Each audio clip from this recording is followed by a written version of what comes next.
Baina, nondik hasiko gara? Lehenik ikusi zer hobetu behar dugun. Ze subentzio dauden ikusi behar da. Zer finantzaketa behar dugun. Inbertitu efizientzian errazagoa da orain. Egin zure hobekuntza plana, ezagutu behar duzun finantzaketa eta eskura dituzun laguntza eta kenkariak. Sartu birkaitze eraginkorra.laboralkutxa.eu simulatzailean.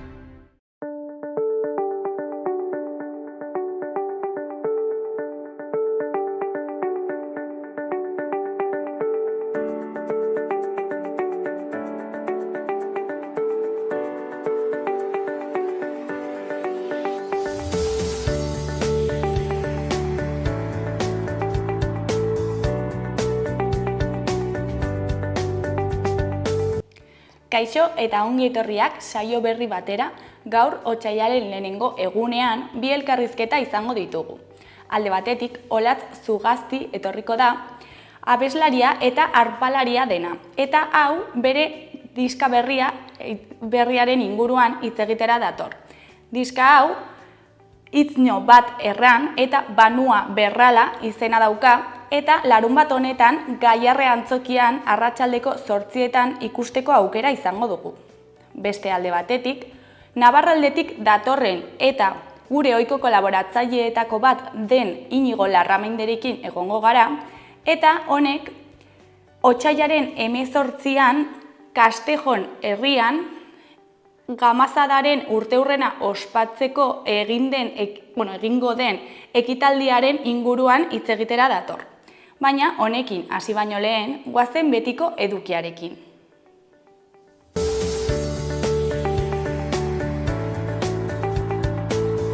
Goazen orain gaurko efemerideekin. Gaurko egun batean, 1881 urtean, La Vanguardia egunkariaren lehen zenbakiak kaleratu zen Bartzelonan.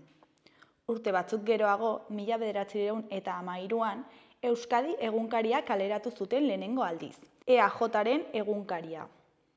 Egun berean, baina 1924an, Britainia Handiak Sobietar Errepublika Sozialisten Batasuna onartu zuen.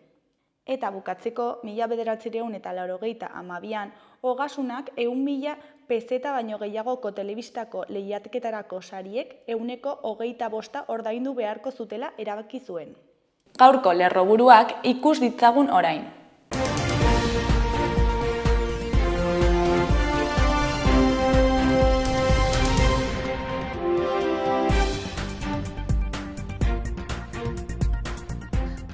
Emakumearen aurkako indarkeriaren Iruñeko bigarren epaitegia martxan jarri da.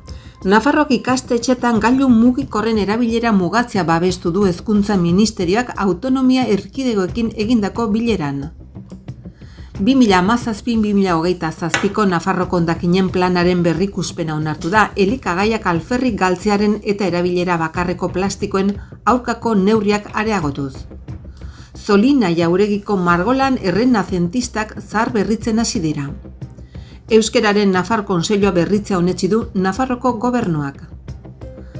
Gaur amaitzen da otsailaren 6an asteartean eginen den Donibane auzo eztabaidagunerako konsultak eta proposamenak bidaltzeko epea. Iruñeko udalak 450.000 euro bideratuko ditu zailtasun sozioekonomikoak dituzten familien edo infragorrietan bizi direnen alokairua ordaintzen laguntzeko. Kondestableak udal zaingoan emakumeen lehen promozioaren 50 urtei buruzko erakusketa hartu du. Pascual Aldabe konpositore lesakarreren jaiotzaren mendeurrena gogoan piano kontzertua emanen du Gloria de Piante pianistak otsailaren 3an 7 Lesakako Arriondoa kulturetxean.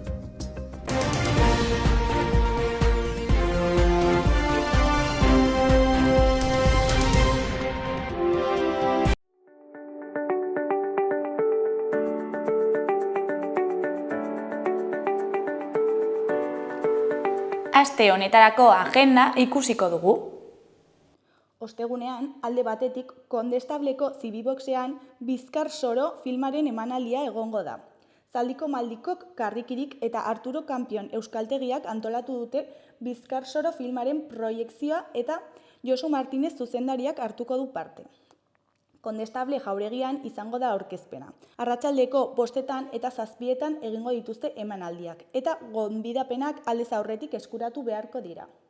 Bestetik, Txantreako liburutegi publikoan arratsaldeko 7 Karballo Euskadin eleberriaren aurkezpena egongo da. Jon Alonso etorriko da bere azken eleberria aurkezteko. Euskaraz izanen da.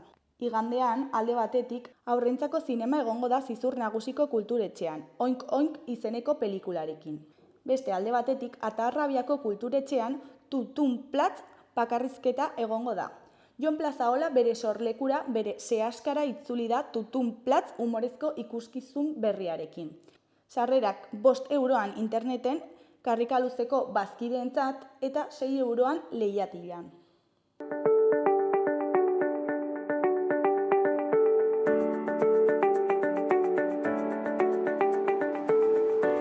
Ikus dezagun gaurko egunkarien azalek zer dioten. Diario de Notiziasen titular nagusian, Nafarroa ikastetxeetan mugikorraren erabilera mugatzearen eta ez debekatzearen alde dago.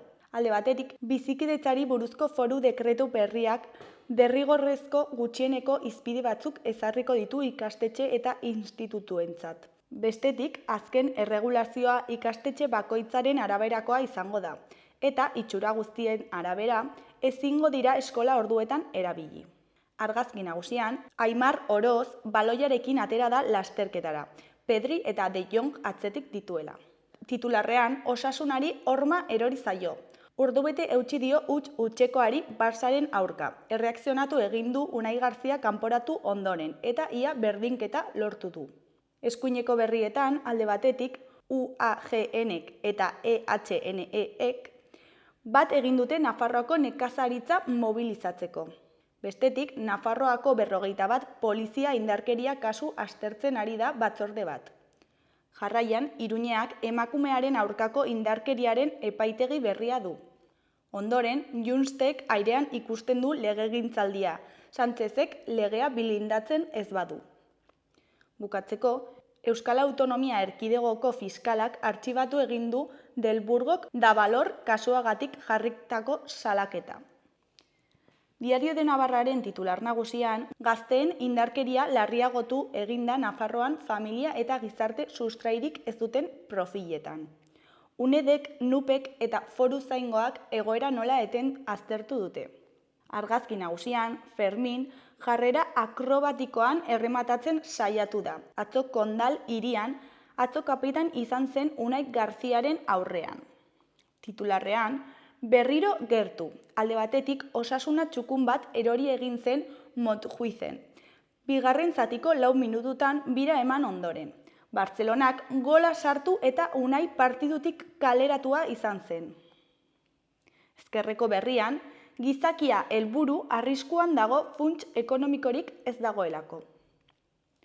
Goiko berrietan, alde batetik 50 urte udaltzaingoan lehen emakumeak izan zirenetik.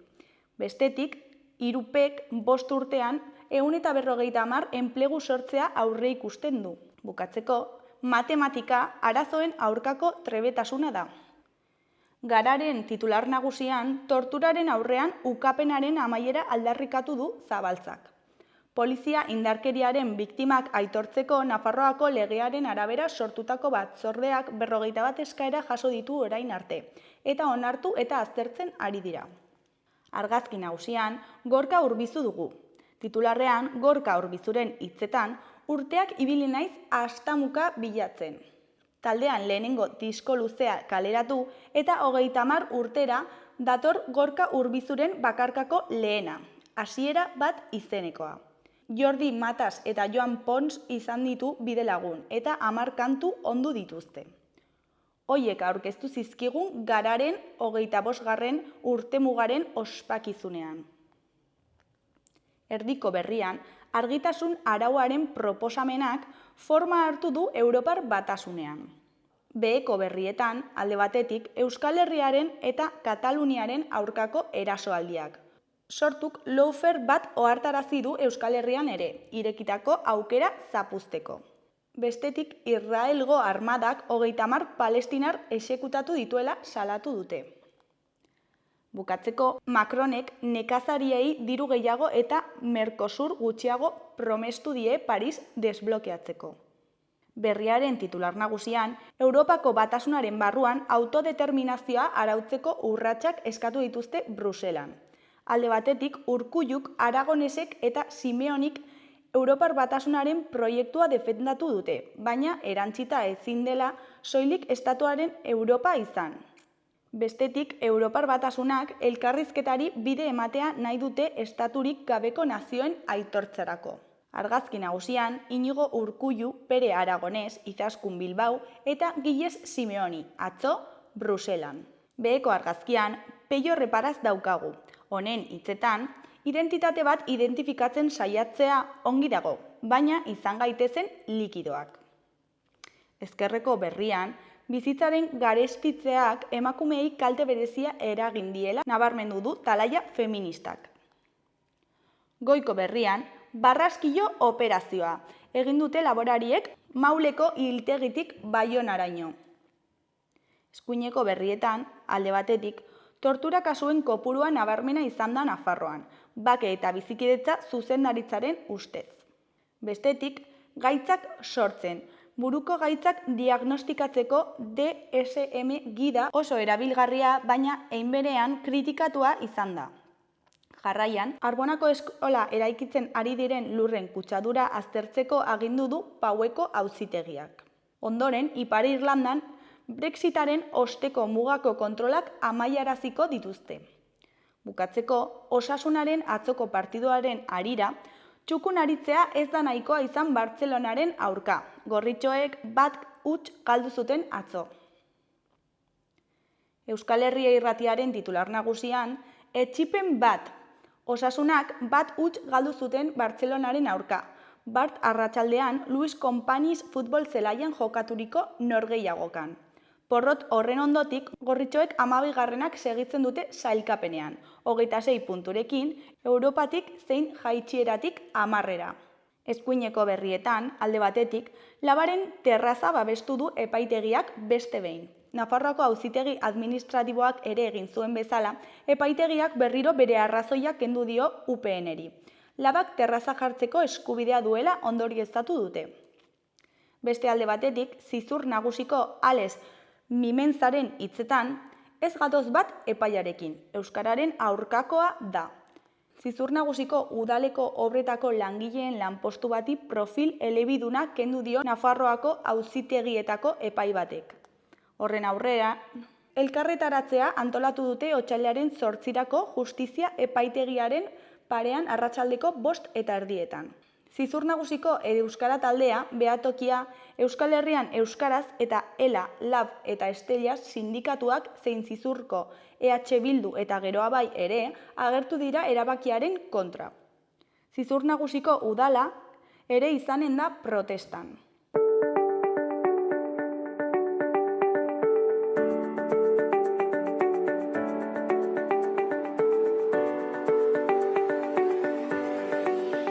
Kaixo eta ongi etorriak gaurko lehenengo elkarrizketara, oraingoan Olatz Zugastirekin gaude, abeslari eta arpalaria dena. Kaixo Olatz, zer moduz? Kaixo, ongi, zuek bai? Oso ongi. Bueno, larun bat honetan Iruñera etorriko zara, ezta? Zure disko berria aurkeztera. Baina, horrekin sartu baino lehen, guazen hitz egitera pixkat zure ibilbideari buruz, eta konta iguzu, noiz hasi zinen musikaren munduan? Musikaren munduan berez oso umetatik, eta gero, lako batean Benito Lertxundi ezagutu nuen, hemen Hernanira etortzen baitzan, ikastolara, eta, alako batean behartzuen Altabizkar eta Itzaltzuko bardoari diskoa prestatzen nahi izan, eta behartzun, momentu hartan, tiple moduko abots bat, ez? Eta ez zituen ezagutzen garai hartan, tiple zeak, baina nire abotsa ezagutzen zuen gaztetxoan izan. Eta orduan, mutilen eta nesken arteko abotsak umetan bantzekoak dianez, horixe, 15 bat urterekin edo, parte hartu nun hor Alta Bizkairren. Eta geroztik, pixkanaka, sartu nintzen bere taldean.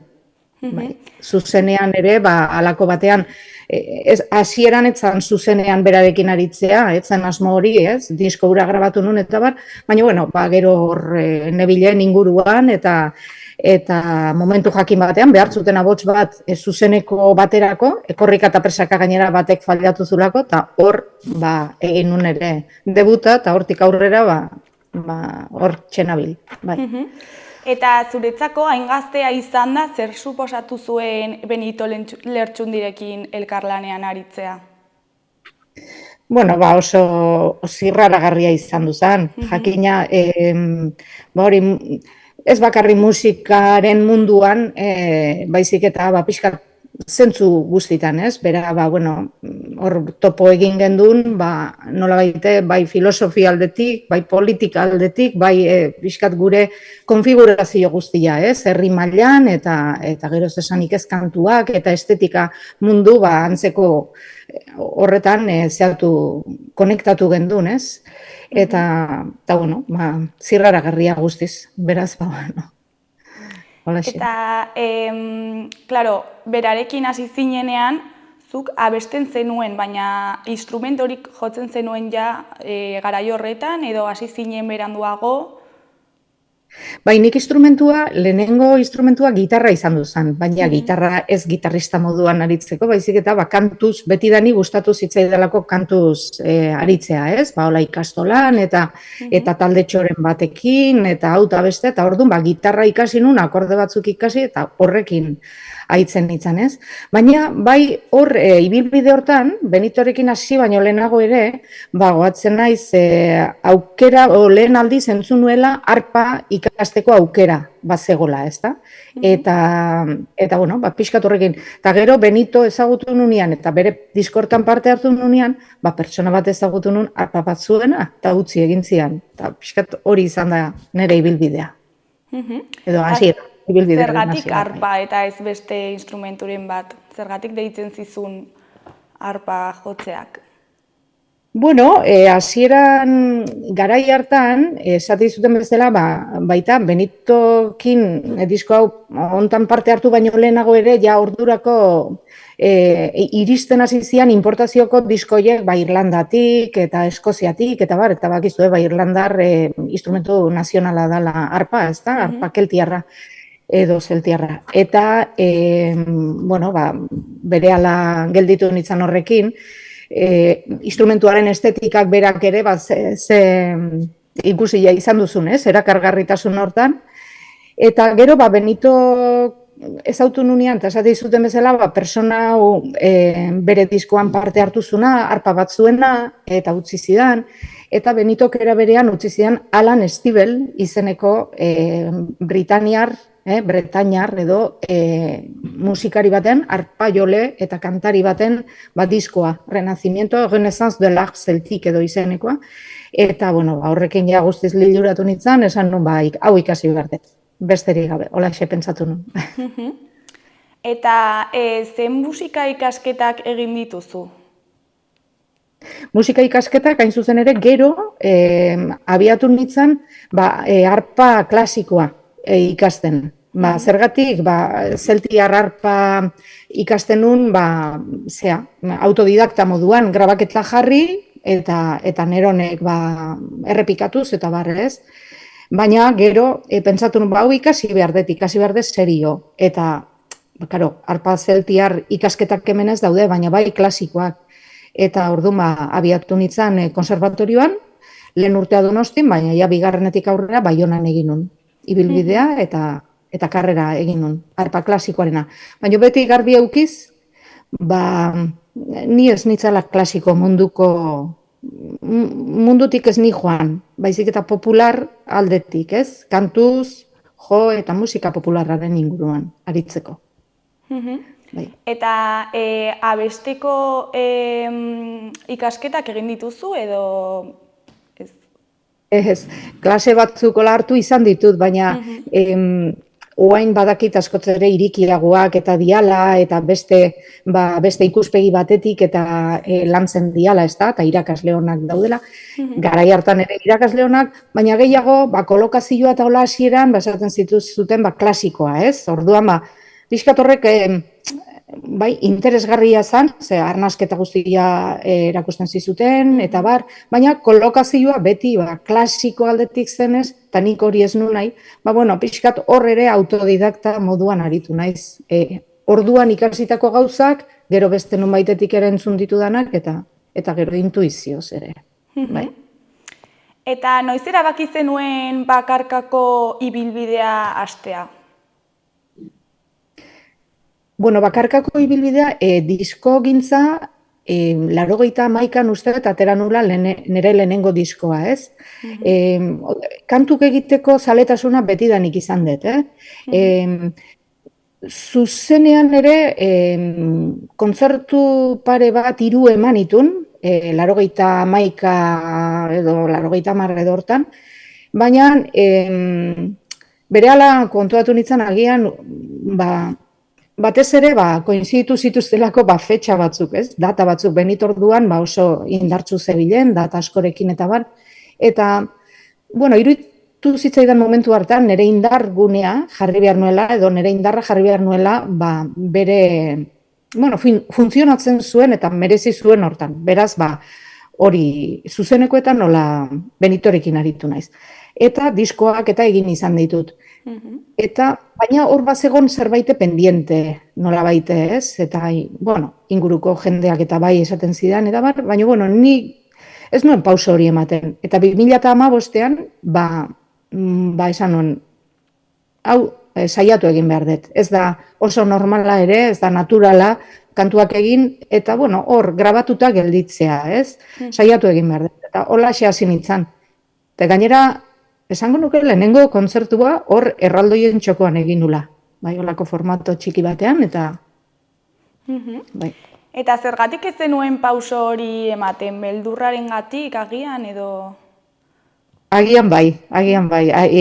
Egiari zor, esan dezaket, claro, nire, aldamenean nuen referentzia, niretzako zan oso, ez dakit, oso handia, ez? Eta orduan ikusten nun, edo hau da, edo batez. Eta orduan pixkat, bai, nola baite Benitoren emanaldik eta nola izan duten kutsu, ez dakit, oso, ez dakit nola esan, ez? Ritual baten modukoak eta indarra handikoak. Orduan, intimidatuta ere egongo nintzen, segurasko, bai. Eta esaten nun, ni hasiko naiz orain, eta badakit, malda bat igo beharko detela, jende gutxi etorriko da, ez duten nigan sinistuko, eta, holako inseguridadeak, bakizu. Baina, halako baten... Hemen zaude, eta lortu duzuna, orduan pozik, ez? Bai, pixkanaka egiten nahi geha. Nik ulertzen dut jendeak, gaina esaten dut, deskubritzen ari zaidala, ez? Nere proposamena, oraindikan ere, deskubritzeko dauka. Badakit zuzenera etortzen dianak, harrituta gelditzen diala, ez dutelako espero, proposamena hau, ez da? Eta, hori, gonbidapena, etor daitezen, gu ikustera, behintzat. Eta bakarkako ibilbidearen gauzarik zailena, zer iruditu zaizu? Egia esan, zailena da, hor zaudela oso, ez dakit, zuzea, erdigunea, eta baina, esan behar dut, azkenian, ez dakit, nahiko naturala bezala egin zaidala bidea. Zorionez, kolaboratzaileak oso onak, lagungarriak ditut, ez bakarri musikariak, baizik eta teknikariak, eta danak, oso errespetu handiakin, eta laneako behar dudana eskainiz, eta beraz, oso, ez dakit, ez dut esango erraz, ze asko ensaiatu behar dut, bertara agertu aurretik, baina behinta etxean, eta gure, hori, asko ensaiatzen dudanean, gure lokalean eta gero, esan daiteke eszenarioan nahiko eroso sentitzen naizela. Oroar, bai. Bueno, disko berria, Itzño bat erran eta banua berehala. Iruñean joko duzu, ze lekutan, ze ordutan, larun batean da, ez da? Bai, larun bata otsailak 3, Gaiarre antzokian, eta 8 dala ustet, bai, iluntzeko 8. Eta taldearekin nahiko gea, esan bezala, 4 musikari zinguratuta, eta horixe, disko berria izango dugu ardatza, baina, bueno, lehengo kantuak ere ematen ditugu. Orduan ibilbide repertorio bat antolatuta daukagu, eta horixe. Agian sorpresatxon bat edo beste ere bai, eta... Bueno. Noiz kaleratu zen disko hau? Disko hau apirilan, 2023 apirilan argitaratu gendun, eta era, bueno, mantxo, aigea, bira egiten. Bai, kontzertu hau, aspaldi zegon itxita, baina, bueno, iragarpena eta ustet, zakita, abendura arte ez da etorri edo, bai. Eta zelekuetan egon zarete diskonekin? Egon geha, Gipuzkoan batipat, Ando Gainen, Zarautzen, Bizkaian Gernikan, Liceo Antzokian, Vitoria Eugenian, Donostin, eta Orion, lehengo igandean. Eta zergatik aukeratu zu izen hau hain luzea edo diskorako? Hain bat ere komertziala ez dena, ez? Bai. Bueno, bai, hola, pixkat, gogoan nuen erronkatxo bat bezala zuei, lehen zuk esan egin behar izan dezu esaldi hori, ez? Itzño bat erran eta banua berala, ez? Ez dakit, oso polita iruditzen zitzaidan, da diskoan datorren, azken kantuan datorren esaldi bat. Kantua xuberotar tradizionala da, eta, bueno, holako kortejo bat zela italeak eskatzen dio hori, neska bati, emakume bati, irten dadin lehiora, lo ez badago, eta itzño bat erran eta banua berala esaten dio, ez? Eta, bueno, pandemia garaian nila prestatzen ari nintzen lan hau, eta kontuatu nintzen, zenbatainoko zarata zegon hor sarean, eta mundu guztia kantuak egiten, etxean, etxetik, ez? Eta, bueno, streaming bidez kontzertuak egiten, eta, bueno, musika pila bat, ez? Dalako baten pentsatu nuen, bueno, ez dakit, baldago lekurik musika gehiago ontzako, agian kutsatzea nua gehiago ambientea edo, ez? Eta, bueno, orduan esan nuen, ze polita hau jartzea, itzño bat erran eta banua berala, ez? Zertxo baita esango dizuet eta alde egingo dut, ez? Espazioa utziz, pixkat, bueno, holako. Eta ze mota musika aurkituko dugu lan berri honetan? Bueno, nik ez dakit oso ongi definitzen ere musika. Kantuak dira, batzuk aspaldi xamar hasitakoak, eta bueno, gero urtetan zehar horregon dira, alboratuta, berreskuratu ditut, beste batzuk berriak dira, eta ze mototako musika, bueno, ez dakit, nik uste musika popularraren inguruan, popularra esan edo, izan daiteke pop, izan daiteke momentu batzetan rockaren zeak ere, zertzeladak ere bai badaude, folkarenak nola ez, eta horrela. Eta zergatik hautatu zu mix hau zure diskorako? Ez da zerbait kontzientea da, pixkanaka lantzen zuazen zerbait. Orduan, baduzu, hitz batzuk badituzu, edo melodia bat badezu eta hitza jartzen dizkiozu, lanean hasten zea, batean uste dezu, bagian arparekin egingo dezula arreglo hori, eta zuk arparekin daramazu taldekideen gana eta baina batean, gitarra joleak egiten du zerbait. Soinu berezi batekin, gitarra berezi edo 12 soketakoekin. Orduan batean, irikitzen dit beste posibilitate bat. Orduan, hola, eta orduan pixkanaka berak hartzen du bidea. hartzezaken, kantu horiekin ere egin daiteke beste erabateko giro bat. Edozein kantukin egin daiteke giro oso ezberdinak, baina, bueno, pixkanaka hori lanaren poderioz eta harremanen poderioz, bueno, ateatzen dira gauzak, ateatzen dian bezala, orduan ez da, bai, ez da zerbait hola esan, hau nahi dut horrela, eta hola egingo dugu, eta punto. Ez da hainbeste. Bai, abia puntu bat markatzen duzu, esaten duzu, bai, da nahi dut hau bajuak hau egitea, edo zara, probatuko dugu, bai, eta hau egingo banut, berazola, musika. Eta kolaborazioren bat egin duzu disko honetarako? Kolaborazio bat esan nahi duzu, hola, berezi musikari bere... abeslari batzuekin. Ez dut, nahiago dut nire lanak, nik egin, eta hori dago. Bestela, bueno, bai, ez dut ohiturik egia esan. Nahiago ditut nire pausoak nik eman, ni eskaintza hau da nirea, eta horixe. Bai, musikariak hor ditut, eta bueno, nik uste gu Boston artean, zerbait ateratzen dela. Kolaboratzaile bat izan ezaken Benito, baina ez diot inoiz eskatu.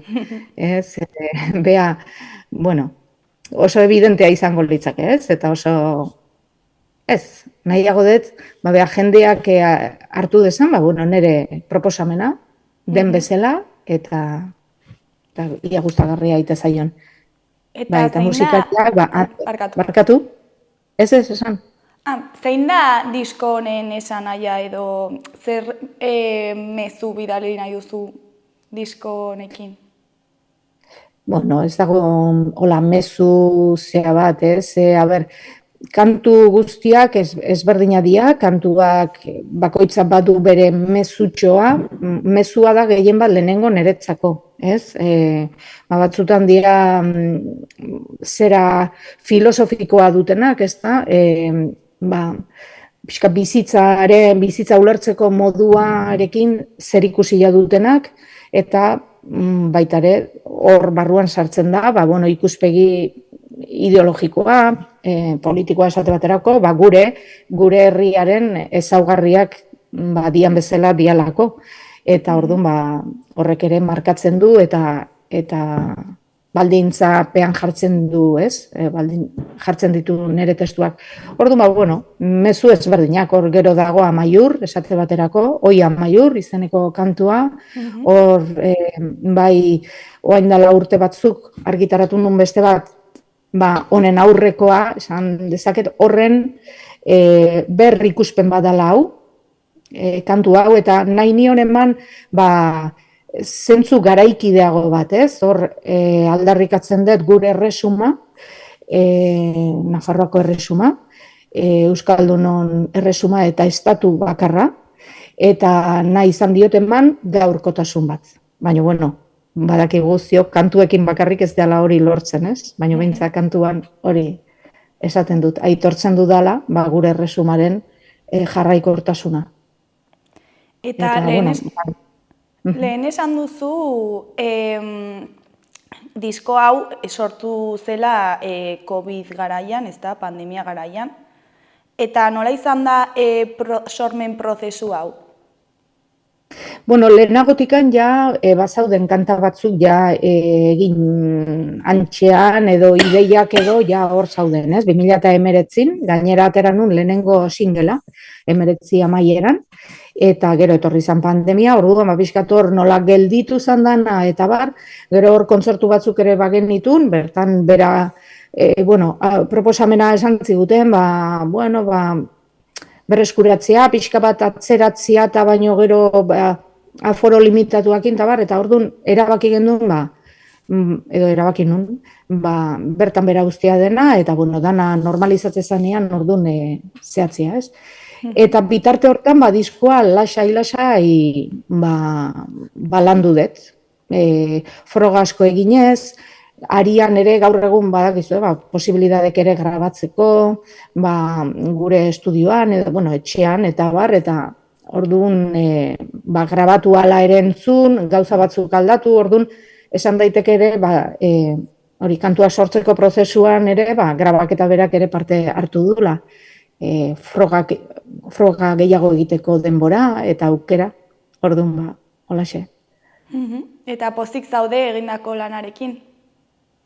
Bueno, bai, pozik. Bukatu da behintzat, eta beti egongo liake, beti aldatzen egongo nitzake, orain hau hola nahiko nuke, orain azkarrago egingo nuke, orain hemen sartuko nuke bestea, baina, bueno, bukatu zaten behar da, eta ongi. Aitortu behar da nola baita esateko, norberak eman behar dio ontzat, bai. Eta ze pertsona motari bideratua dago disko hau, edo ze pertsona mota uste duzu entzungo dutela? Egia esan ez dakit osongi, nik musika berez egiten deba, nire ni gustora gelditzeko, justifikatuta nolabait esateko sentitzeko, ez? Kantua egiten dezu, eta esan, merezi du, ez du, bai mezu aldetik, musika aldetik eta bat, eta gero botatzen duzu, orduan ez dakit, ze jende mota, lenguan adibidez kontzertuan, badakite publiko adin ezberdinak egon ziala, Orioko kontzertuan, baita Vitoria Eugeniakoan ere, gaztetxotan dikasita, eta oso helduak arte, eta danen gandikari naiz jasotzen, mezuak, eta zirudin gustoko izan dituztela kantoei.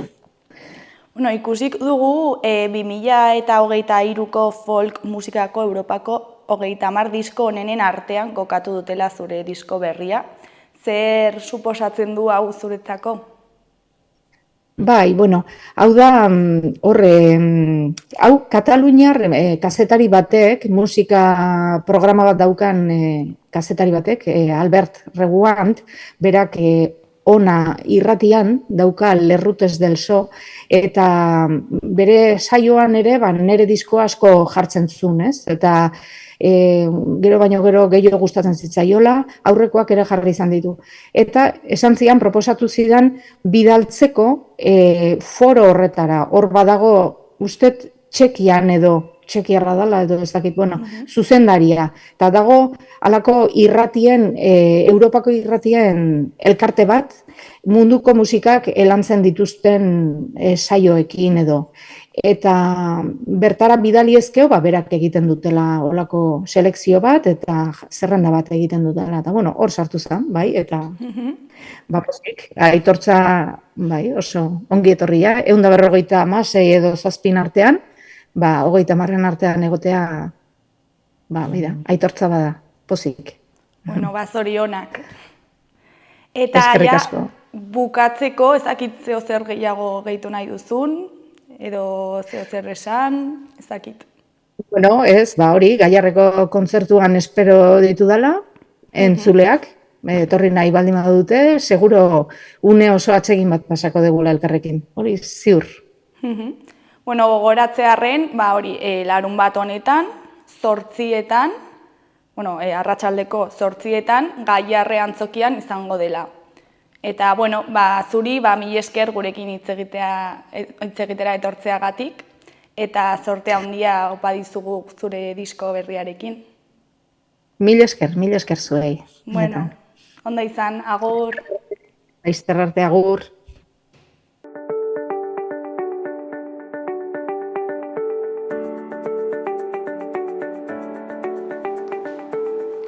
Gaurko eta biharko eguraldia ikus dezagun orain. Gaur, osteguna, eguna lainoguneekin eta kostaldean hodei batzuekin hasiko dugu. Orduek aurrera egin ahala, behe-hodeiak ugaritu eta zabaldu egingo dira, kostaldetik barnealdera, eta zerua estalita geratuko da. Kantauri isurialdeko zenbait lekutan sirimiri pixka bat egin dezake. Haizeak iparraldera egingo du eta arratsaldean indartu egingo da Ebro ibarrean. Temperatura maksimoak pixka bat jaitsi egingo dira, Ebro ibarrean izan ezik. Han, baliteke pixka bat igotzea. Bihar, ostirala, lainotuta egongo da, batez ere ipar partean, eta temperatura pixka bat gehiago jaitsiko da. Temperatura maksimoak orokorrean 10 eta 15 gradu artekoak izango dira. Kantauri isurialdean zerua lainotuta egongo da eta baliteke noizbehinka sirimiria edo euri pixka bat egitea. Iluntzetik aurrera hodeitza saretuz joango da. Nafarroa hegoaldean berriz argiago egongo da.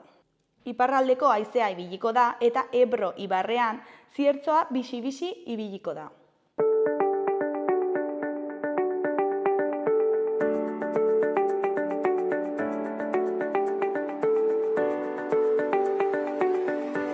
Kaixo eta ongi etorriak gaurko bigarren elkarrizketara, oraingoan Inigo Larramendirekin gaude, Navarraldetik datorrena.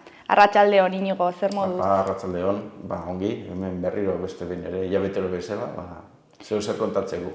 Bueno, gaurkoan ekitaldi baten inguruan hitz egingo dugu, ezta? Otsailaren 18an Castejonen lekua izango duena, eta Gamazadaren inguruan izango da.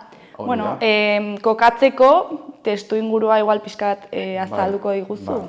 Bai, bueno, berez gogoratuko, gero sakonduko gehiago apur bat, berez horituko, zuk esan duzun bezala, Castejonen izango da, gero gehiago zehaztuko dut. Otsailaren 18an igandea, goizean. Zer horituko da bertan, duela 130 urte, gertatu zen gauza bat, 1894an, gero komentatuko gehiago. Baina, finean kontua da, egun horretan, atrera egin zitzaiela, Nafarroako erakundetako ordezkariei, haiek joan ziren Madrilera, orain komentatuko dugu zergatik eta hori. Otsailaren 18an urte hurrena da, eta horregatik ospatzen da. Urte hurren bat, 130 urte hurrena, hori gertatu zela, eta horregatik horreitzen da. Horreitzen dana da, edo eroituko dana da, horren komentatuko dugun testuinguru baten, Nafarro ordezkariak Madrilera joan zirela beren eskubideak defendatzera, gero komentatuko dugu, eta bueltatzeakoan,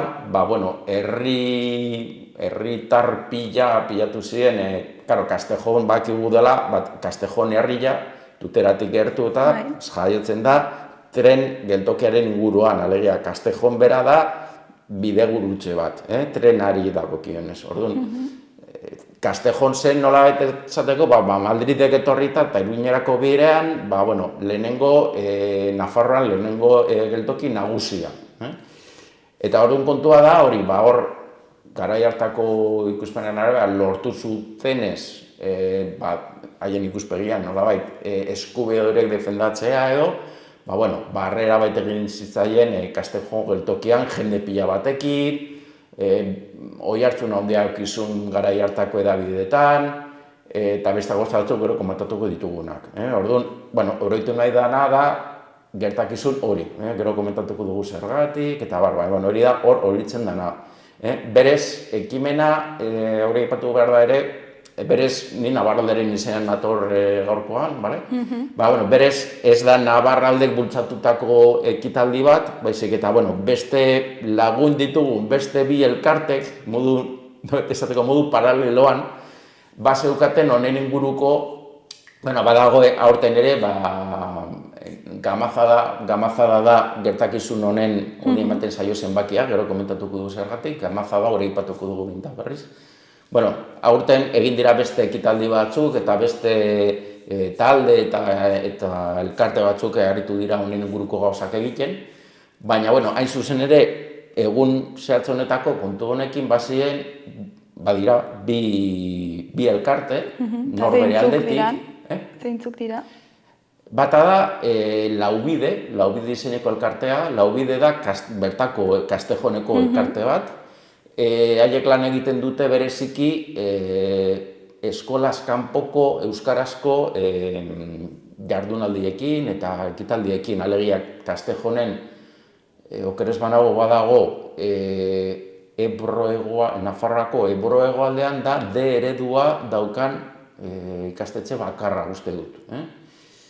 Orduan, hor herri beran euskararen kontu da nolanko egoeran dago, eta horren inguruan elkarte hau uste dut bere garaian gutxienez, ez daki jarretzen duten, baina olentzerorekin ere aritu zirela, euskararekin eta euskal kulturarekin lotutako gauzak egiten non eta Castejonen, hori ere aitortu behar da. Eta, haiek, bere garaian egungarren urte hurrena, edo 125 saietu ziren, eta egun zuten horren inguruko zehozer.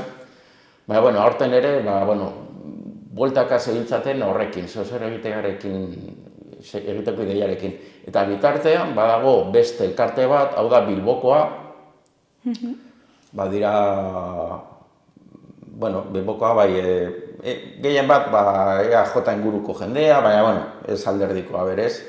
Nahi dutenak, haiek Sabinean otzal jotzen dute beren burua, eta kontua da, ez dugu oraindik aipatu, baina horre gertakizun horretan, ez ziren bakarrik Nafarroako jendea jun, Kataluniako eta beste Baskongadetako esaten den bezala, Araba, Bizkaia eta Gipuzkoako beste ordezkari batzuk ere joan ziren, denek foruekiko batzikimendu zukatelako. Beste privilegio batzuk zituztelako garai hortan, ez? Gero komentatuko dugu hori testuinguruan, bai. Kontua da, testuinguru hortan, gertak ekitaldi horretara joan zirela Sabino Arana eta Luis Arana bere anaiak, eta hor agertu zirela pankarta batekin, aurreko egunean prestatu zutena, ez zen ikurrina bat oraindik, baina bain nolabait, ikurrina uste antik urte betera edo 2 urtetara edo berez ikurrina asmatu zutela.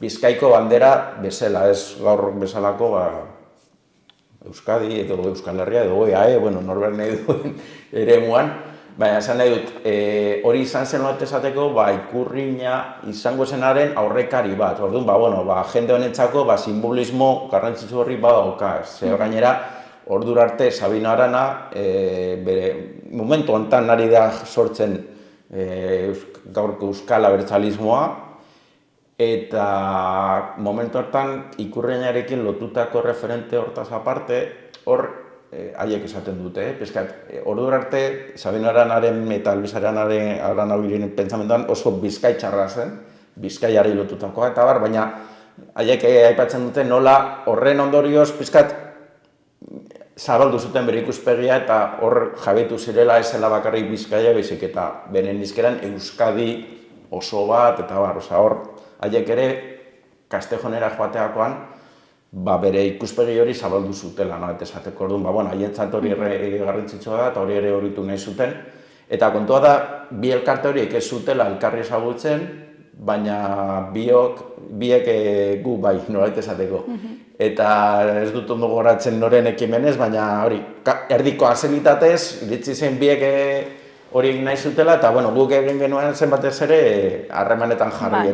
Gehien bat pizkat lotura, ez? Hori da, eta gehien bat haiek ari dira antolatzen, atzetik laguntzen, gauza batzuekin, eta edatzen eta batez ere dira bi elkarte hauek ideiarekin etorri zirenak eta elkarrekin lanean jarri direnak eta horrekin dabiltzenak, nondik jakiteko. Hori, egun datorren otsailaren 18an zer horitzen dugun horri buruz aurrekariak, hori da gertaera hori, ja zigera pizkan deskribatzen, baina, nondik dator, bapaten gertatu zen hori, ze demuntre da hori, bapatean, testuingurua da oso labur esateko Euskal Foruen, hegoaldeko Euskal Foruen indargabetzea, oso oroar esan da.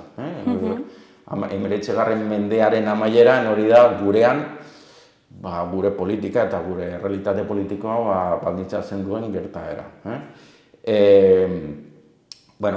Foruak zer diren, askotan entzuten dugun hitz hori ez da, baina zeuren jende asko eta gazteak eta gazteak ez direnak, foruak bintak gero, ez dakit osundu zer den hori ez da.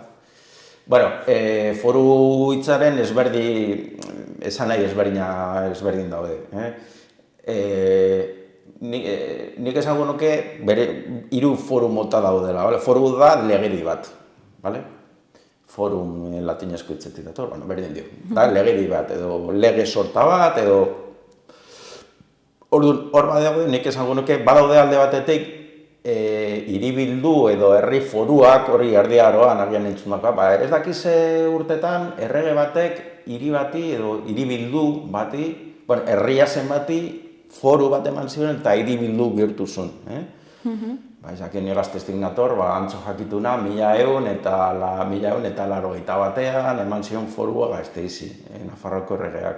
Edo Lizarrari Antzo Ramirez erregeak eman zion forua 11. mende amaieran. Eta horrek zer suposatzen zen? Bueno, horrek ziren,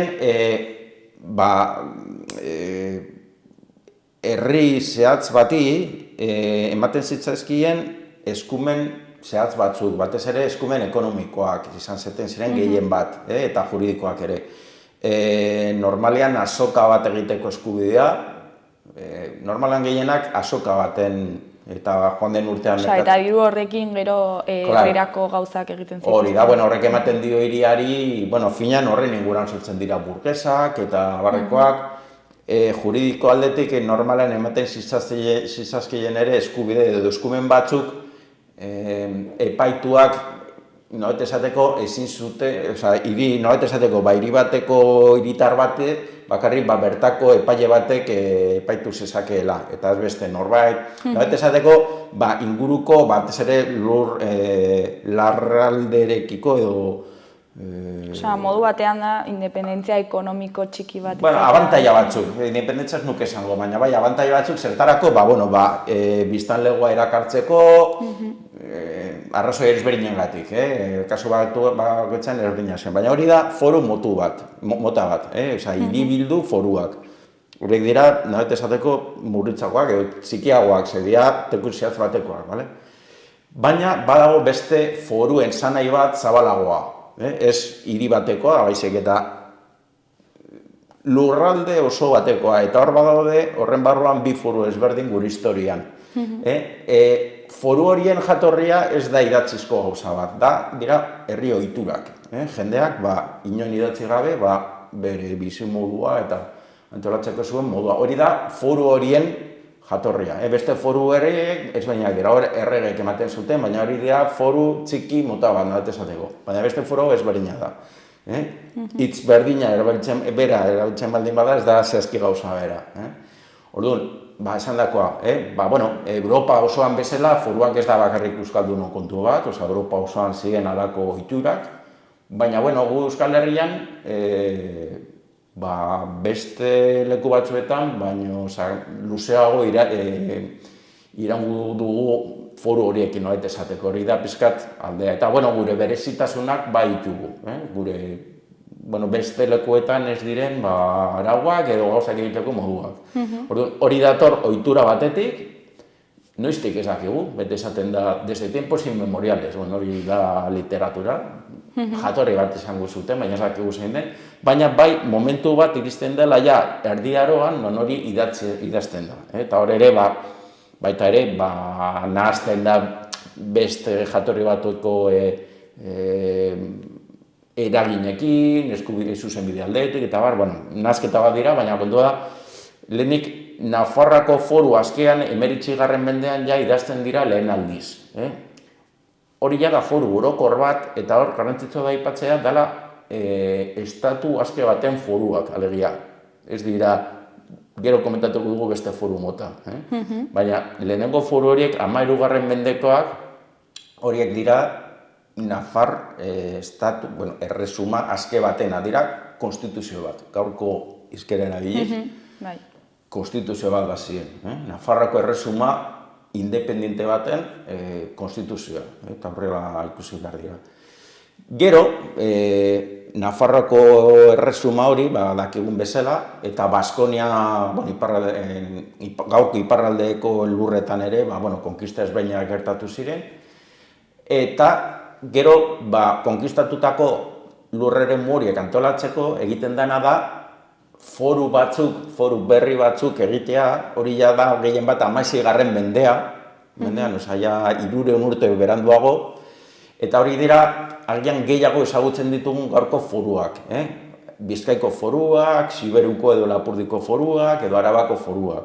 Baina, foru horiek badaukate usadiozko foru horien eragina eta edukia, baina ez dira estatu azke baten foruak.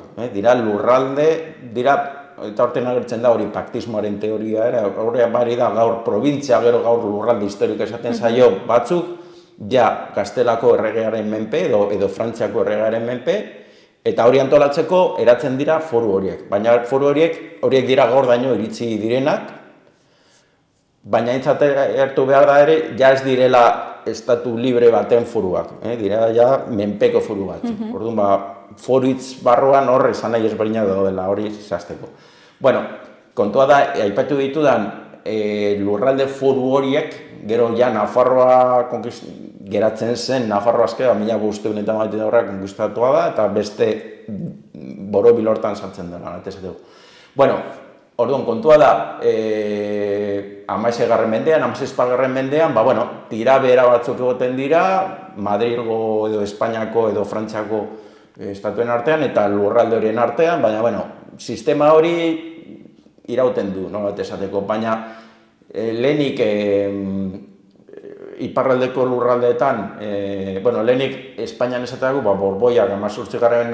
mende hasieran, Borboiak sartzen dira Espainiako koroan, eta haiek ja aldetzen dute, haiek Frantziar ikuspegi bat daukate oso zentralista, Austriak, Habsburgotarrak ziren, koro bat eta erresuma ezberdinak norbere legearekin eta normalago ikusten zuten, norri baten, baina gero Borboiek, eta gaur ere Borboiak bere ditu hor gainean, ez haztu, beste ikuspegi bat zeukaten, eta jazten dira zentralizazio neurri zorrotzagoak bultzatzen. Gero hor sortzen da ere konstituzioa, ez? Hori da berendogoko, hori da horren ondorio. Ja 18. mendetik horre jazten dira horrekin, hor badago gerra bat Espainian, eta horren ondorioz Aragoiko, Katalunia, Aragoi eta Valentziako erresuma, beste hautagaiaren alde jartzen dira, eta Borboiak erabiltzen dute bertako foruak indargabetzeko. Orduan bakarrik geratzen Nafarroa, Bizkaia, Araba eta Gipuzkoa Borboiaren alde jarri ziren, eliteak ziren, ez dezagun pentsatu zela jendea demokratikoki erabakin zuenik edo, eliteak erabakin zuten, eta alde horretan jarri ziren, eta momentu hortan salutu ziren forua, baina ere, Borboitarra hori eta beren gobernuak, Conde Duque de Olivares, Godoy, ja hasi ziren aretagari horiek ez du zentzurik, berdintasuna, eta hori berdintasunarena gaur oraindik ere entzuten dugu, ez da gauza berria, tabla rasa finean. Beren ikuspegi politikoan ez dutu ulertzen, baina zer da eskualde horiek, berezko legeekin ez du hemen tabla rasa, eta... Orduan, horretan ailegatzen gera 18. mendera, 19. mendera, markatu. Horren hasieran, lehentxeago da Frantziako iraultza, horrek bere biziko eraginak izun, esateatarako Lapurdi, Basen Nafarroko eta Siberiuko foruak indargabetu ziren momentu hortan, Frantziaren aldetik, ja geratzen dira hegoaldekoak, baina orduan 19. mendean zer gertatzen da gurean, testinguru orokor hortan karlistadak. Eta karlistadak, bi gerra karlista egon ziren, 1800 eta 1913-tik 1919, lehenengoa, eta bigarrena 1800 eta 1972-tik 1916, bi gerra. Beti hor tirabira dira, zer dila eta zergatik izan ziren, hor gauz asko sartu ziren gatazka horietan, piztu zuena izan zen Espainiako koroaren hautagaien arteko liskarra bat, hori zen txinparta, notezateko, baina gero konponbidea amaieran hori esen aipatu ere egin. Amaieran jokoan eta kolokan egon zela ziren foru horiek. Alegia, zergatik hemen hau gertatu zen eta ez hainbeste Andaluzian esate baterako, hemen jokan zegoena benetan jendearentzako foruak zirenako, eta foruak zen beren antolatzeko modua ziren esan dugun bezala, eta horrela sentitzen du jende gehien. Orduan, lehenengo karlista da gertatzen da, karlistak hemen nagusi ziren karlista horiek galtzen dute, eta lehenengo gerra amaitu eta 2 urte da, 1891 gaurko Nafarroa garaia, agintariak ez ziren aske erabakitako ordekari batzuk, esan behar da, konkistatzailea jarritako ordezkari ziren. Baina, horiek diputazioak hitzarmen bat egin zuen Madrilgo administrazioarekin, eta hori izaten zaio erderaz lei paccionada, mila zurtxerun eta berreta baiteko lei paccionada. Horrekin egiten ari zena zen, aurdurarte Nafarroa erresuma izaera zeukan, esate baterako ezin zen Nafarroatik kanpo epaitu, demagun Altsasukoa, gara hartan ezen gertatuko, irakasleek, kontseiluek erabakitzen zituzten, geroztik Madrilgo hezkuntza ministerioak egingo zuen, eta bar. Egin zena, Nafarrak eusten zitzaien eskubide batzuei, hitzarmen ekonomikoa, konbenio ekonomikoa, gaur oraindik irautzen duena. Eta, Araba, Bizkaia eta Gipuzkoa, eutzi zieten foru horiei, baina, bigarren karlistada horren ondorioz, 40 urte beranduago, galdu zituzten foru horiek, eta handik gutxira gaurko konzertu ekonomiko delakoa eratu zen. Araba, Bizkaia eta Gipuzkoa eta Madrilgo agintarien artean. Hori da, peskat, nola ailegatzen gara momentu honetara. Orduan, momentu hortan, kontua da, Nafarroa garaiak eusten diola foru eskubide batzuei, baina goratu behar dugu hori egitean beste gauza asko galdu zituela. Askotan, honetaz kontatzen zaiguna, ematen du 1800 batekoa dela gure autogobernua, ez hori da hondakin bat. Baina Nafarro autogobernua asko zabalagoa zen, hori baina justu lehenago, hori ezin da asko, bestela ikuspegi aldatzen da. Hori da egoera eta zer gertatzen da. Mendeardi bat edo pasatzen da, bigarren karlistada hori galtzen da, baina Madrilgo agintariek badakite hemen egoera oraindik borborka dagoela. Orduan, beldurra diote beste karlistada bat pizteari. Eta hori gero irakurriko dut gauza torre adierazteko. Orduan, 1893an, Espainiako ogasun ministro batek, Gamazo abizenekoa, izenaz dut orain gogoratzen, baina, Gamazo da bera abizena. Gutxo gora, esaten du, hitz egin nahi duela Nafarroako diputazioarekin, foru zerga eskubidea hauen nolateko nola hitzartu, baina beti batasun konstituzionalaren barroan hor badago koletilla bat erabiltzen duten. La unidad constitucional, zer da dentro de la unidad constitucional? Finean, aipatu duen bezala hori, dena berdin du eta hola arrasa egitea, ezta? Nahi duen, nolait esateko, nahi du hori, foru zerga eskubide horiek edo eskumen horiek, nolabait batasun konstituzional horrekin nolabait batu. Eta deitzen die Nafarra agintariei hori negoziatzeko, baina, da negoziatzeko ez berdinen artean, baizik eta menpeko bat eta gainean daukanaren artean, hori da egoera, ezta? Orduan, testuinguru hortan, Nafarro ordezkariek ikusten dute, eta Nafar jendeak, eta hori da hor gertakizun horren kontu garrantzitsu bat, herriko, askotan aipatu dugun bezala gauza hori, eliteen eskuetan egoten dira gehien bat. Baina, kasu hortan, erreakzio eta erantzun bortitz gogor bat egoten da, ez bakarrik ordezkarien gandik, baizik eta herriaren gandik ere. Osea, 1893an, Gamazonek nabaitez adierazten du edo agerian usten du nola edoala nahi duela eskumen zerga edo eskumen fiskal horiek murriztu edo kendu edo dena delakoa. Eta lehenik eta ben, Nafarro ordezkariek batuta, eta hori da gertakizun honen balioa, gero komentatuko dugu, esaten dute, eta udal guztietan erantzun bat egoten da, jendearen sinadura biltzen dira, eta oso denbora gutxian, garai hartan ez zegoen internetik, ez telefonorik, ez zegoen alakorik. Egun gutxitan, uste dela, 120.000 edo Nafarren sinadura biltzen da, Jarri gaitezen gora hortan. Ehun eta hogeita lau mila nafarren sinadurak biltzen dira, esateko ez daudela ados horrekin, eta manifestazio bat manifestaziora deitzen da Iruñean, eta 20.000 bat esaten da lagun edo parte hartu zuten. Garai hartako garraioekin, errepideekin, jarri gaitezken testuinguru hortan.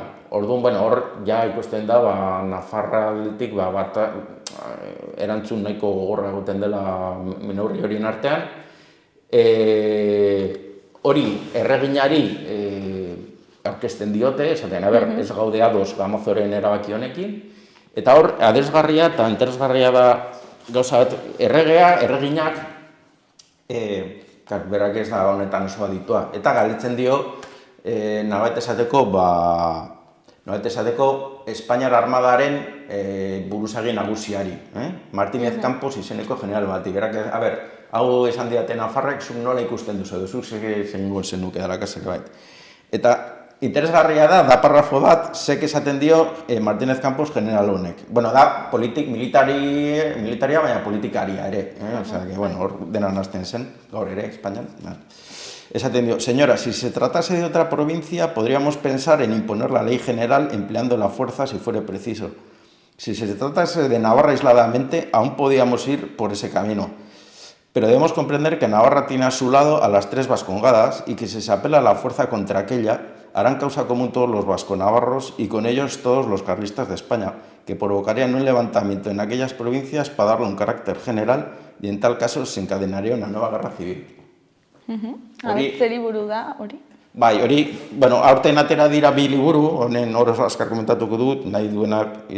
Bata da euskarazkoa, txalapartak Xabier Urujok egindakoa, Kamazada, Batasunaren indarra, hau euskeraz, eta gero Mintxoa argitaletxeak atera du beste bat, Maria del Mar Larrazak idatzitakoa, El despertar de Navarra, hau gazteleraz. Orduan, gertakizun horiek oroitzen, eta hau gazterazkoa eta hau erderazkoa. Orduan, testuingura hori da. Momentu hortan, geldialdi bat egoten da gai horrekin, baina, ez da baztertzen. Eta handik, hori 1800 eta 1983an, esan bezala. Eta gero, 1800 eta 1984an, urrengo urtean, Gamazok berriro ere, saiakera egiten du, deitzen die diputesako ordezkari hori egiteko. Eta, orduan kontua da, hori urtarrilean edo izan zen, eta joan ziren bai Madrilgo Legebiltzarrean naiz bertako diputazioko ordezkariak dena elkarrekin joan ziren Madrilera bere zetza mahai gainean jartzaren eta esateko. Finean hor bertan bera geratu zen eta azkenan ezin gauzatu. Asko labur bilduz. Ordu kontua da, hau da pizkat prozesua, gaude 1800 eta 1984ko uste ja dela otsaila hasieran, ja, berriro ere badirudi kolpe hori oraindik gaude gora horretan, tirabera horretan, gauzak ez dira asko aldatu, baina, momentu horretako, arrisku hori badirudi, neurri baten baztertzen dela, momentu baten badirudi Espainiako gobernuaren barne ere bazirela bere tirabirak eta bere kontuak, gobernu aldatzeko asmotan zebiltzatela, erregina ere bere kontuak zituzten, ez zitzaien ere interesatzen agian gai horretan gehiegi sakontzea. Eta Martínez Camposek adierazi du ze beldurra zeukaten ere Madrildik, eta hori irakaspen garrantzitsua da. Errespetua ez baldin bazaituzte, nek ez lokurku duzu ezin. Hori da beste kontu bat. Orduan gauza bat eta beste dela eta ikusten zen hori baztertuko zala, eta hori ikusi dugu nola mila nafar baino gehiago edo parte zuten hortan guztien, alegia zen bakarrik agintarien kontu baizik eta herri hartan ere bazegoela horre zu bat, nolabait esateko, eta hori ala jean zenez, jendartean hori ospatzeko edo ospatzeko nahia agertu zen. Eta kontua da hori, Castejon herria, Castejon berez herri bezala sortzen da ez, baina hasten da edo egin da bereziki bertako tren geltokiaren inguruan, hor Castejon bide gurutze bat da, trenbideetan, Tutera ondoan. Orduan, Madrildik etorritako politikari horiek Nafarroara sartzeko lehenengo geltoki nagusia zen Castejongoa. Orduan, kontua da, egun horretan, 1884ko otsailaren 18an, jende pila joan zela Castejonera, ospatzera eta haiek harrera egiteariei. Eta, bueno, alde batetik hori da pizkat oroituko duana. Eta hori da pizkat egun horretan gertatu zuena. Hor, aipatu duan bezala, kontua baita ere, ez zela bakarrik Nafarroako jendea jun, baizik eta baita ere Kataluniako jendea ere joan zen, eta Bizkaia, Gipuzkoa eta garai hartan ere Bizkaia, Gipuzkoan eta Araban egon ziren liskar batzuk, hildako batzuekin honekin lotutakoa, nolate esateko, Baskongadetatik elkartasuna adierazteko Nafarroarekiko burruko hortan, ezta? Eta hor hildakoak egon ziren, orduan, Araba, Bizkaia eta Gipuzkoako batzuk ere joan ziren, haien artean, esan dudan bezala, joan ziren anaiak, momentu hortan Euskal Abertzalismoa sortzen ari zen momentu hortan, eta hori, Ikurrinaren aurrekari horrekin, ezta? Orduan, pizkat da hori, nola llegatzen gera egoera horretara, eta zer da hor gertatu zena, ezta? Gainera, testuinguru hortan ere, ez zen hori bakarrik izan, baizik eta egon ziren besti eta ulerki ezberdinak eratu ziren horren ingurukoan, gaur daño iritsi direnak, oso ospetsuak dira, esaten zaie, las coplas de Monteagudo, paloteado edo makildantza delako batentzako, letra bat, osatu zuen garai hartako, idazle batek, eta gaur daño ailegatu zaiguna, hori adierazten, egon zera momentu hortan, nolate esateko, duintasun gorakada momentu hori, eta beste herri aldekiko elkartasun hori, oso momentu berezia zen hori, eta hori pizkat da horitzen dena. Eta azkenean zer gertatu zen? Aipatu duan hor gertatu zen, gero Gamazo ministeraritza kendu zuten, eta hori bertan behar gertu zen, kontua zen aurrera jarraitu, ezta. Baina, zergatik da garrantzitsua hori oroitzea, edo ze balore adierazten dizkigu, eta horregatik gogoratzen da, ezta, ze bestela, gauza asko gertatu dira historian, baina ez ditugu denak oroitzen, ezta. Kasu honetan, nik uste badirela bi ideia nagusi horra agertzen direna eta direla pizkat azpimarratu nahi direnak. Eta da, nola, hori, kasu honetan, Amazonen aldik, edo, Madrilgo ministro edo delako batengatik jasatako eraso bati, nola, erantzun batu bat egon zen, eta hori gaur oso zaila izango litzatek ikusteko, horregatik da, atzera begirateko aukera ona. Momentu honetan Nafarroako, behin nabardurak zituzten hori aztertzerakoan, 1881ko lei pakzionada hori ez zuten denek berdin ulertzen, batzuek ulertzen zuten hori zela Nafarroaren autogobernuaren muina, eta hori lortzen dugu gaurko UPN edo alakoekin, beste batzuk aldiz zuten hori zela gure foroen indergabetzen momentua Nafarroan, eta behar zela foru horiek berreskuratu, reintegrazio foral esaten zen, ezta, baina, momentu txatxo hortan, ikuspegi ezberdin horrekin, defentsa horrekin gutxienez denak batera jarri ziren, Nafartarren eskubidea defendatzeko, eta baita ere, kasu honetan, beste lurralderekiko batasun momentu bat egon zela, eta, ondorengo hamarkadetan, horre pausu garrantzitsuak izan ziren, oraindik ere badira hainbat lanbidetan, Kolegio Basko Navarro estatutuak eratzen ari ziren, eta hori dator pizkat momentu horretatik. Gero, gerra zibila etortzen da, eta hor lubaki bat badago, esateko, eta gauzak asko aldatu ziren. Baina hor badago tarte historiko bat, gauza interesgarri batzuk gertatzen dira, Eta, bueno, nik uste gertakizun horrekin hori dela pixkat oroitu nahi dana, ezta? Eta otsailaren 18an egingo den ekitaldian, ze egitarau izango du, zer aurkituko dugu bertan? Bai, bueno, oraindik detaile guzti, edo nabardura edo zaitasun guztiak ez daude oraindik zeharo itzita. Baina, bueno, antolatzaileek esan diatenez, azken albistea, esan bezala bi elkarte horiek ari dira antolatzen, baina, bueno, asmoa da, azkenean, badirudi, igandea da, otsailaren 18a, orduan 11:30, oker ez banago, bertako foru plazan, udaletxea dagoen plazan, asmoa zen,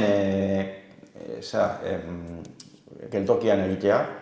Bueno, geltokia ezin da, hemen berezi batzuk lortu behar dira, adifetik, eta bueno, ezin eskoa izan da azkenien. Orduan, bueno, egingo dana da bertako foru plazan, izan zen, gure herri askotan foru plaza egoten dira, bueno, garai hartatik datoz, alegia hor foruen defentsa horretan, hori oroitzeko eta jendearen oroimenan hiltzatzeko, hori, leku askotan foru plaza eratu zen, hainbat herritan, gehienetan, eta bueno, garai hartatik dator. Orduan, Kastejoneko foru plazan udaletxea dagoen tokian, hor plaka bat jarriko da, eta, bueno, horrezku bat ekitaldi xumea izango da, dantza batzuk, horrezkua edo, eta, bueno, hitz batzuk, pizkat hemen komentatu du, zer horitzen da bertan, eta ze adierazi nahi da gaurkoan horrekin, edo zergatik gogoratzen dugun, ezta. Hori izango da lehenengo ekitaldia, gero joango gea gertu dagoen bodega, upategi batera, Marquez, izan ez dut gogoratzen. Bodegas Marquez, ez gogoratzen, baina, bueno, da toki zabal bat, gainera bere garaian prisondegia izan zena, gerra zibil garaian eta prisondegia izan zen, horrekin ere lotura dauka. Eta, bueno, horre egongo dira, beste, ez dutena kontatuko, baina dantza, kantu kontu batzuk, eta uste dut ere bizita gilatu bat ere egingo zaiola upategiari. Eta gero, jarraian, baskari bat egingo da. Printzipioz, parte hartzen duen jendearen arabera, edo kulturetxean, edo frontoian, hori, segun zenbat jende ematen duen izena. Bueno, pizkategiritarago izango da, otsailaren 18an igandean goizean, izan bezala. Oraindik dena itxita ez dagoenez, gaurkoa da pizkat aurrerapen bat. Primizia, izan dira. Bueno, oraindik datozen egunetan, hori guztia zehaztuko da, eta edabideetan zabalduko da.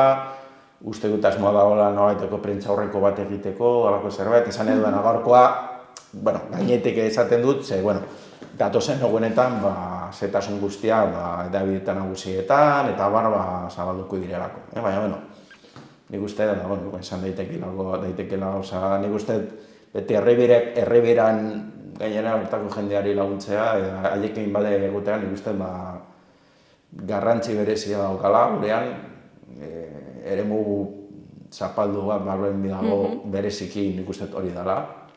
Eta, bertan borrokan den jendearen ahalegina aitortzea nik uste zein besteko dela, ezta. Eta gero, aipatu dituan balore horrengatik merezi du parte hartzea.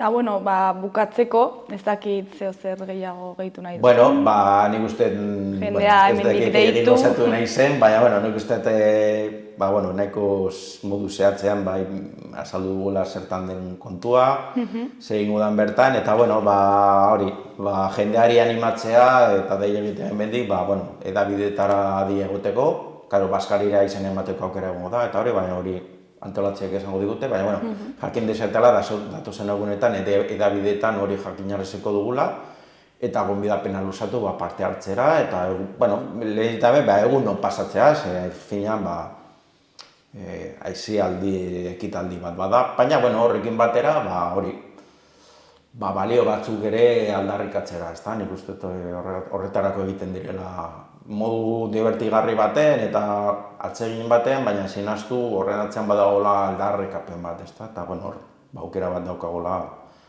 horretan parte hartzeko, ezta? Eta, gonbidapena luzatu jendeari.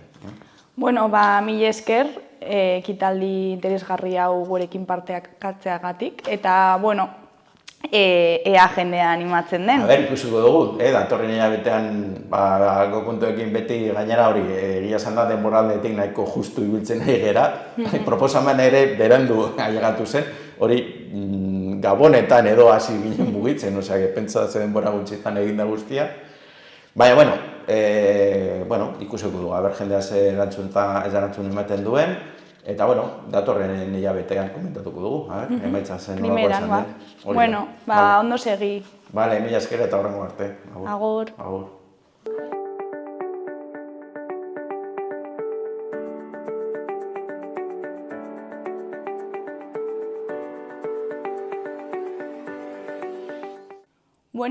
Gaurkoz hau izan da dena, bihar itzuliko gara eduki eta elkarrizketa berriekin. Ondo segi, agur.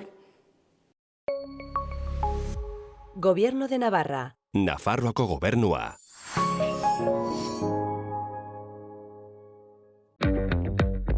Ea nahi dudan, jakina. Eta argiaren fakturan aurreztea. Eta gasarenean. Hauna da planetarentzat. Eta orain diru laguntzak dituzte. Inbertitu efizientzian. Egin zure etxe bizitza efizienteagoa eta jasangarriagoa. Eta aurrezten lagun diezazula. Birgaitze eraginkorra.laboralkutxa.eus.